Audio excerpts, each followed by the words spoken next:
vamos trazer aqui à pauta o assunto da agricultura, que nos importa muito aqui, como é que está o tratamento deste ano para o nosso produtor rural. Para falar sobre isso, seu Rui Geraldino, presidente do Sindicato Rural. Seu Rui, sempre bom recebê-lo aqui, já fazia um tempo já, né, seu Rui? Seja bem-vindo, bom dia, tudo bem? Bom dia, fazia um tempo, Bica. Como é que estão as coisas aí para o produtor rural nesse ano de 2025? A gente tem acompanhado as notícias sobre essa insegurança do Plano Safra. Parece que os sinais não são bons até agora, seu Rui. Bom dia, ouvintes.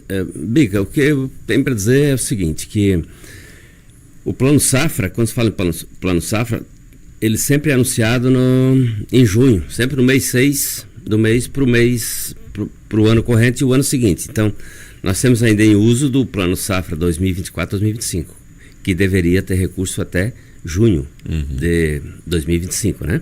Então, o Plano Safra, que ia por terminar em junho, foi surpreendido agora no dia 20 pelo secretário do Tesouro Nacional, justificando que não teria dinheiro mais para investimento em nenhuma linha de produtor, em nenhuma modalidade de investimento. Na linha de custeio, seria para o pronafiano, aquele que produz uma renda bruta até R$500 mil. Para esse, teria custeio. Quando eu falo de custeio e investimento, digamos assim, se nós aqui em Jaguaruna tivéssemos uma cultura dessa época agora, digamos especificar uma cultura, se alguém quisesse agora financiar, fazer um empreendimento em maracujá, investir, fazer o parreiral, não teria dinheiro. Eu estou com o parreiral pronto, eu quero a manutenção para o meu maracujá. Estou citando como maracujá como um item, né? Legal. Aquele produtor até 500 mil teria esse recurso no banco, então ia lá ter acesso. Isso é aquele produtor que tem renda bruta até R$500 mil ano. Tá. De R$500 mil a R$3 mil seria o Pronamp, a 3 milhões, desculpa. Seria o Pronamp. Esse zero, esse não tem nem investimento, nem custeio, não tem nada. E aí de 3 milhões acima seriam os demais produtores que fazem essa cadeia no país. Isso impacta porque, mesmo que nós não temos agora uma cultura de verão para financiar, falando da nossa peculiaridade de Jaguaruna, né, que não temos cultura agora para plantar, seria nível de colheita, ele impacta na comercialização. Começou a colheita do arroz no município de Jaguaruna. O preço caiu. O preço hoje já está girando, ontem estava R$83, o preço que foi a 115 está R$83. Esse produtor teria a opção, assim, não, eu não quero vender agora, vou lá no banco, vou fazer um EGF, né, que seria botar o recibo de depósito no banco e pegar o dinheiro para poder cumprir com os deveres dele, isso por 6 meses até esperar uma subida do arroz. Não tem esse recurso. Tem sim, tem o recurso do banco, que é um recurso com taxas de juro batendo aí 16, 18, quanto que o do governo seria em torno de 7, 8. Então, além do produto estar baixo, a taxa de juro é maior e não viabiliza o produtor fazer isso. Mas dentro de um caso muito específico, o produtor vai ter que ir lá tomar.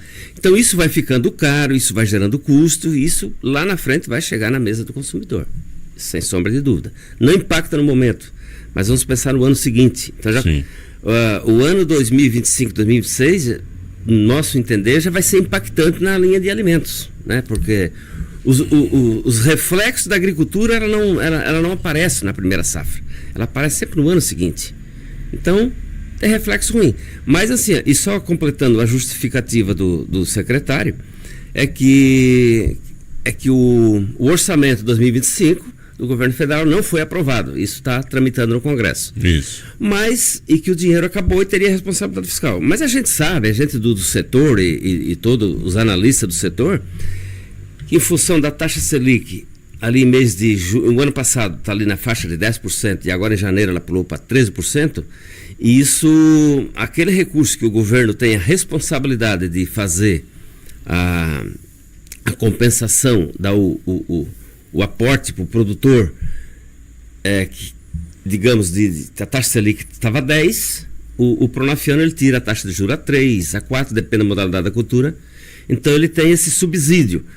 E aí na taxa Selic de 13,5% agora, isso aí impactou. Então a gente sabe que isso não faltou dinheiro, impactou na responsabilidade fiscal do governo. E aí diz assim, vai aprovar o plano, o orçamento de 2025, está resolvido? Não está bem resolvido ainda, porque a taxa Selic foi embora. E o governo vai ter responsabilidade fiscal nisso lá na frente, se for prestar com subsídio. Então pode sair alguma coisa, pode ter até algumas notícias já recentes, que isso muda da noite para o dia, mas eu digo assim, não tem segurança para o produtor rural que ele vai ter dinheiro para comercialização ou querer fazer safra nova, investir agora dentro da linha do meio rural. Deixa eu para a gente que é leigo nesse assunto, seu Rui, o senhor falou, por exemplo, quem vai colher o arroz agora pode não vender agora porque está num momento ruim, mas ele tem que colher esse arroz e armazenar? É obrigado. É obrigado. Ou vender. Ou vender pelo preço que está aí. Ele tem que tirar da roça. Madurou, tem que sair da roça e ir para algum lugar. Eu estava lembrando estava vendo o dia desse um debate, e estava participando do debate o Ciro Gomes, e o Ciro citava que ele disse, olha, a Conab e umas outras instituições federais, hein? Ele disse, a Conab já teve uma capacidade no Brasil de que protegia o produtor no momento da safra. Quando baixava muito o preço, ela pagava um preço um pouco maior para armazenar para esse produtor. E aí, no momento que o preço subia muito, ela tinha esse estoque para regular, para jogar no mercado com um preço mais baixo. Mas ele, segundo o Ciro, disse, olha, hoje é irrisório, hoje a Conab não tem mais capacidade de, foi retirado isso ao longo aí de 10, 15 anos, foi se diminuindo ao ponto de hoje, segundo o que o Ciro passou, quase não existe mais essa negociação. Há um fundo de verdade nisso? Sim. Desse regulatório? Sim. Tudo que a Conab hoje vem armazenando, isso já são todos silos particulares, né? Que ela já vai... na medida que o produtor vai lá e pega esse recurso do governo, porque os produtos não perecíveis eles são taxados com preço mínimo, né? Digamos, o arroz hoje está em 78, se não me fala a memória aqui agora, que seria um preço mínimo do arroz. Digamos, o arroz ele já está em 80. Se ele baixasse de 70, se ele baixar de 78,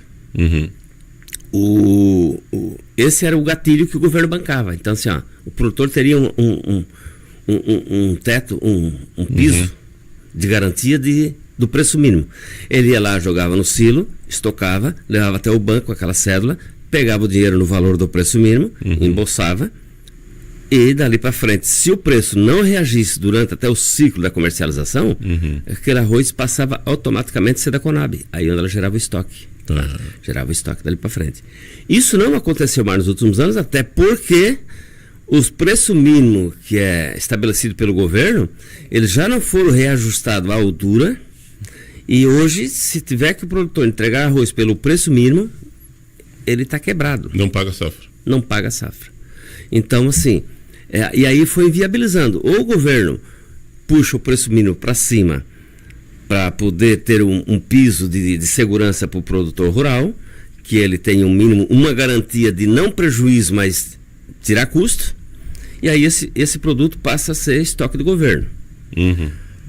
Mas não funciona também na prática, Bica, é simples entender, porque o governo pega estoque, e vai tocando, aí ele faz uns 3 anos de estoque, quando chegar ali para o 3º ano na frente, ele lança o estoque dele, despenca o produtor e ele mata o produtor na frente numa paulada. Não funciona.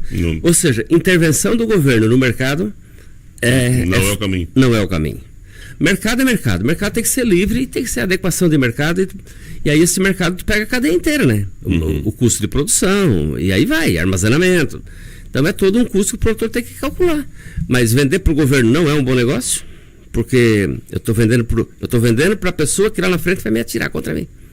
Então, quando ele entender que vai fazer uma campanha de populismo de produtos baratos na prateleira, ele vai jogar o produto que ele tem no mercado. Mas nem que fosse para evitar, por exemplo, quando agora a gente está vendo uma coisa que está preocupando em outras culturas, não do arroz, mas que deve dar um momento, por exemplo, que algumas culturas quebraram nos Estados Unidos, né? A safra desse ano deles lá, eu estava vendo aí que provavelmente eles vão precisar importar muito mais produto do campo do que eles estão acostumados a importar. Obviamente, para o produtor nacional, se eu vou vender em dólar supervalorizado, é muito mais negócio do que vender aqui para o interno. Então, tu tem às vezes essa quebra que acaba não é o custo do produtor, é o preço sobe mesmo porque o mundo está comprando mais do que comprava. E aí é que entra essa coisa de repente tu ter um estoque para regular, para evitar essa explosão de preço quando o mundo compra muito. Mesmo assim, tu acha que não é o caminho garantir, digamos, ao menos o básico para o público interno, hein? Então, aí essa vai da política do governo, que tem que ter a segurança alimentar do país. Então, ele tem que ter, no mínimo, um estoque de 2 anos que os países desenvolvidos já pensou lá na frente. A Tailândia, por exemplo, ela pensa 3 anos na frente. Ela tem arroz armazenado para suprir a população 3 anos se der um caos no país. O Brasil, às vezes, deixa esse estoque a zero. Ia zero, né? E isso é uma ameaça, porque se o estoque ia zero, como o ano passado foi. Então, foi assim, teve a beira ali quer dizer, no setor arroz, a segurança alimentar do país ficou assim, no limite. Aí digamos que dá um boom aí no mundo com todas essas guerras e dólar alto, que não possa importar um arroz, aí vai chegar na mesa do brasileiro muito mais caro. E isso se chegar, né? Claro, a gente está falando de uma coisa que não aconteceu, mas vamos pensar no pior aí, do mundo fechar as fronteiras Mas acho que tu usou a expressão correta, segurança alimentar, né? Segurança alimentar. Então, assim, ó, o governo brasileiro hoje, ele devia ter um teto de segurança alimentar no país e tranquilo, e deixar o mercado livre, né? Não interferir no mercado. Porque quando, o ano passado, no final da safra, o governo quis interferir no mercado, que o arroz estava beirando ali os 115, só naquele barulho que ele fez, ele desestabilizou o produtor do arroz, o setor inteiro. Desestabilizou. Naquela desestabilizada, o produtor ainda não acertou-se.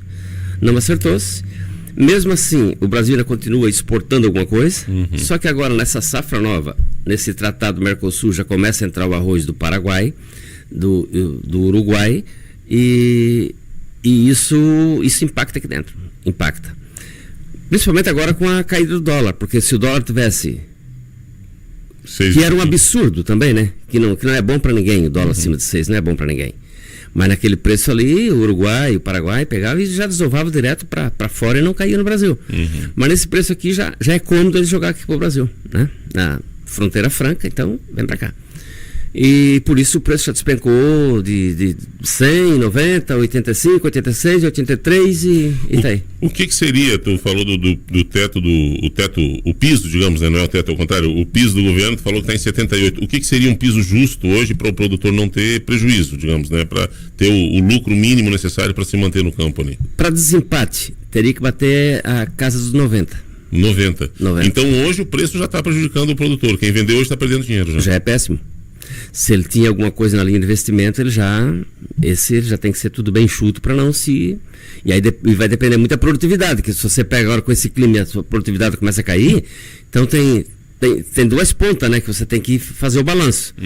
E isso, 90 dentro de uma produtividade, um clima normal, que você produz numa média de 8 toneladas, 8 mil quilos, hectares, seria em torno de 180 sacos, acima de 160, vamos dizer assim. Falando de arroz, né? Estamos falando de arroz. Para ser viável, na casa dos 90. Agora, se você tem um intempérie climático que, digamos que ele vai colher 130 sacos por hectare, esse já foi. Esse já está... Esse NEO 90 resolve mais a situação dele. Então, o produtor, infelizmente, ele joga com o clima, ele joga com tudo, ele aplica toda a tecnologia... Tranquilo, todo produtor está preparado para isso, mas tem um fator limitante que é o clima, e esse ele não sabe o que vai acontecer. Então, é difícil, né? E dos nossos produtores aqui, todos têm condição de armazenar a sua produção para esperar, ou eles vão depender de uma negociação com quem pode armazenar isso para eles, hein? Aqui, toda a indústria pega e armazena o produto de cada produtor. Poucos produtores têm armazenamento próprio, né? Pouquíssimo. Mas daí vai cair na mão no preço da indústria, daí. Aí vai ter que vender o que a indústria quer pagar. Mas ainda eu te digo que ainda é um bom negócio, porque a indústria simplesmente ela tira o custo ali de que vai ter que vai ter para manutenção, para segurar aquele produto, e lá na ponta, se o mercado subiu, ela cobre perfeito, tá. Ela faz como se fosse um silos terceirizado mesmo para o produtor ali. Exatamente. Então ela faz isso, ela faz o estoque dela, pega toda a produção da região e armazena ali. Então, um exemplo, tem produtor que tem a outra safra passada ainda que não vendeu, tá lá dentro. Ele não vendeu. Quando o arroz estava lá, seus R$70 ou 80, deixou lá. Aí acabou que passou 115, ele não vendeu, que achou que ia mais um pouquinho mais. Agora voltou. Mas isso é questão de cada um, né? Então, aí já são situações que vai muito da disponibilidade do produtor, se ele quer não vender, ou deixa lá. Então, mas de um modo geral, o produtor colhe, manda para a indústria, é armazenado e até dezembro do ano corrente ele desova todo o produto. E espera esse movimento do preço. Exatamente. Então ele colhe ali abril, março e vai, e até dezembro ele desova. Isso aí fica quase nada. Eu estava só confirmando aqui que foi ontem saiu a confirmação de que na terça-feira o governo federal publicou uma medida provisória liberando 4 bilhões 178 milhões de reais dos fundos do Tesouro para o Plano Safra. Aí eu estava olhando aqui, desse montante, 2 bilhões 752 vão ser destinados à subvenção econômica de operações de investimento rural e agroindustrial.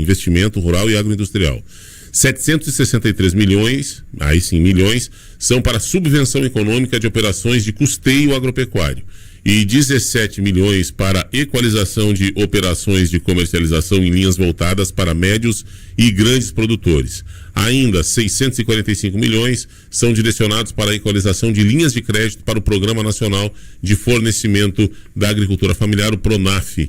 645 milhões aí para o país inteiro e os 2 bilhões 750 para as linhas de investimentos. Talvez não seja o suficiente para tudo, mas alguma coisa foi liberada aí do Tesouro Nacional via medida provisória, uma vez que o Congresso segue. É que tem uma coisa, né? O Plano Safra de junho a julho, de ano a ano, e o orçamento eles fazem de janeiro a dezembro. Então é uma desorganização, digamos assim, no sistema brasileiro que é impressionante. Só que quando lança o Plano Safra em junho, ele já prevê o montante do plantio e prevê o montante da comercialização. Então ele gira o ano inteiro. O ano inteiro. E essa verba tem que estar reservada lá, não tem? Essa verba tem que estar reservada lá. Então, diante do exposto agora no dia 20, até, né? Tem uma noção, a gente, o sindicato e a federação, foi feito assim, duramente, né? Documentação mandada a Brasília, então desde o dia 20 trabalhando bastante, e as últimas notícias de ontem até não acompanhei. Mas de uma coisa é certa, Bica. Daqui para frente, o que o governo for anunciando agora para chegar ali até junho, para encerrar esse Plano Safra, vai prejudicar 24, 25, não está em abundância.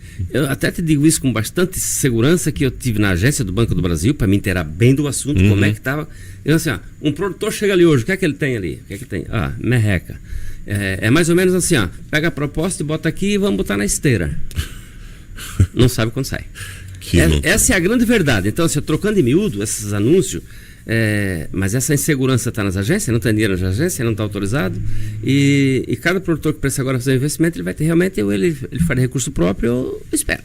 Então, isso, de um modo geral, vai impactar no país, na alimentação, no próximo ano.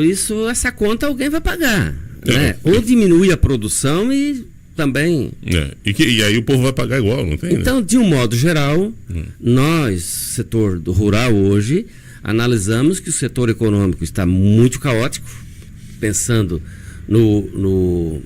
a nível do agronegócio, porque tem um superávit grande na balança, e é um risco muito grande o governo brincar com esse setor, porque é o que está segurando. E essa política econômica absurda, que aí já vem de governos, né, de juro alto, que é uma coisa que eu fico maluco vendo isso. Todos os indicativos de janeiro contrariaram de novo, Joel, só até esquecemos de comentar aqui. De novo, os economistas erraram todas as previsões de janeiro. Mas mesmo assim tem que subir a taxa de juros, porque a produção industrial subiu, aliás, subiu 18% em relação ao ano anterior à produção industrial brasileira. Como é que a indústria consegue crescer com essa falta de apoio à indústria? É uma coisa maluca. Mas, enfim, cresceu 18%. O nível de desemprego é o menor da história. Mas a indústria precisa investir para continuar gerando emprego. E vai investir como com essa taxa Selic? Prometendo ir a 15%. E aí, com isso tudo, tem que subir a taxa Selic porque eles têm medo da inflação. Eu vou te contar um negócio, tá complicado, cara. Como é que o produtor rural vai investir com esse juros desse jeito? Essa política econômica do Banco Central tá atorando investimento no Brasil no meio, né? E a gente fica vendo isso. Na linguagem popular se diz o seguinte: quando você mata a galinha dos ovos de ouro, e agora não é por acaso que um ovinho lá chegou quase a R$1, né? Uma bandeja de 30 ovos custando R$30. Então, Ou seja, dentro desse contexto todo, estão matando a galinha dos ovos de ouro, que é o setor produtivo do país, o setor de alimento. Essa é a cadeia que alavanca a economia do país, porque essa brota do chão, né? Essa não é um dinheiro que girando ali de uma para outra, tipo, manipulando os produtos, vamos dizer. Essa não, essa vem da terra, brota, essa é dinheiro que entra, bota na balança. Então, estão matando as galinhas dos ovos de ouro. E aí, por isso o ovinho está muito caro também. E pode o arrozinho chegar lá na frente também, o leitinho, e por aí vai. E se a gente não ficar atento. Seu Rui, sei que hoje não foi a melhor das entrevistas, o tema é chato da gente falar disso, mas acho que é importante o povo estar acompanhando também a realidade do que o homem do campo está passando. Obrigado pela visita aqui, obrigado por nos ajudar a entender um pouco mais. E, aliás, precisamos ter mais conversas assim sobre esses assuntos mais pertinentes, porque às vezes o urbano aqui, né, Joel, só a gente aqui não entende a realidade, a dificuldade que o homem do campo está passando ali. Então é bom a gente trazer isso para conversar. Bica, fazer só uma ponderação, é que falar de números aqui em economia é muito complicado. Quando fala em bilhões, trilhões, aí você pensa, nossa, muito dinheiro. Mas assim, não dá para falar em números. E quando se fala em números, assim, não, mas é muito dinheiro. Não se tem noção do que o agro gira nesse país. Então, quando enche a boca nessa notícia de trilhões e milhões, não se tem noção disso, né? Então, às vezes é 10% da demanda e ficou 90% ainda deriva. Então, nós falar desse assunto aqui é muito complicado falar de números da economia. Perfeito. Mas, de um modo geral, o recado que eu deixo e que eu posso esclarecer é o seguinte: o agronegócio brasileiro pode sofrer assim, essas ameaças de produção com custo de produção, inflação subindo, a taxa Selic altíssima. Isso não é bom para o setor, não é bom para ninguém. E esses impactos o consumidor não vai ver esse ano. Então, aí ele esquece do que aconteceu esse ano, e esse impacto vai chegar o ano que vem. Aí o produtor leva pau, que está subindo. Só que as consequências foram do ano passado, quando ele começou a preparar o solo. Então, assim, há um desequilíbrio geral no setor, na cadeia produtiva desse país. O setor econômico está meio bagunçado, vamos dizer assim. Em resumo, seria isso. Para nós não falar em números, que é muito complicado. Mas não está nada bom. Essa é a grande verdade. Preocupante. Taxas de juro caro, sem dinheiro para investir, sem fazer novos empreendimentos, nova tecnologia, e você acaba não acompanhando a evolução, essa corrida de produzir alimento. Eu que agradeço, obrigado à rádio, e uma entrevista, quando falou, um pouco meio chata, que é falar de números, falar do que aconteceu, mas dentro do geral é isso. E aí, só para dizer que esse ano é uma safra de arroz prevista muito boa para nossa região, tá? Então, graças a Deus, está produzindo bem, temos expectativa de boa produção. Ótimo. E isso vai ajudar já voltando atrás. Acredito que esse ano o produtor brasileiro vai produzir para o governo repor um pouco de estoque de segurança alimentar. Tomara Tomara. que a gente reveja isso. Um abraço e tudo de bom.